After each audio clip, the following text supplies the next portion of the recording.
तर मित्रांनो, फायनली आम्ही पोहोचलो आहोत मनमाड रेल्वे स्टेशनला. तिथे आमच्या बॅगा तर बघा, आणि विमलच्या पिशवीशिवाय कुठलीच ट्रिप ही पूर्ण होऊ शकत नाही. त्यानंतर आम्ही वरतून खाली उतरलो सगळेजण. आमची ट्रेन थोड्याच वेळात येत होती, त्यामुळे एक इलेक्ट्रिक ऑटो रिक्षानं आम्हाला आमच्या ट्रेनपर्यंत पोहोचवलं. लगेचच आम्ही ट्रेनमध्ये बसलो आणि मग काय मस्ती टाइम सुरू. Be with us with all the time. We'll make vlogs and send you.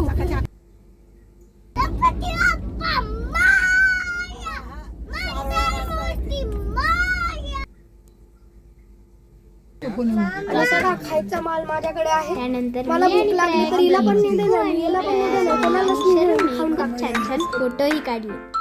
आणि आमचं स्टेशन थोड्याच वेळात येत होतं. तेव्हा आम्ही सर्वजण खूप हॅपी होतो, कारण जगन्नाथपुरीमध्ये आम्ही पहिल्यांदाच जाणार होतो. त्यानंतर चिकू आरती काकूकडे जाऊन शरूला लपून लपून सांगायचा, चल रे बाबा आपण खेळूया.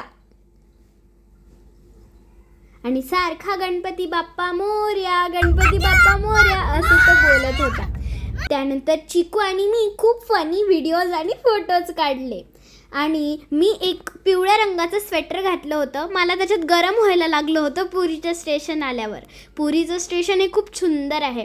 तिथे खूप सारे फोटो काढण्यासारखी खूप जागा आहे तिथे, पण तिथली गर्दी बघाल तर तुम्ही तिथे चालूच शकणार नाही. तिथे खूप सारे स्टॉल्स होते. त्यानंतर परत एक इलेक्ट्रिक ऑटो रिक्षा घेऊन आम्ही स्टेशनच्या बाहेर पडलो.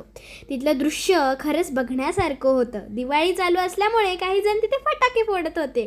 आम्ही नेक्स्ट जगन्नाथपुरीमध्ये काय काय मज्जा केली व काय काय करणार त्याच्यासाठी व्लॉग नेक्स्ट बघायला विसरू नका.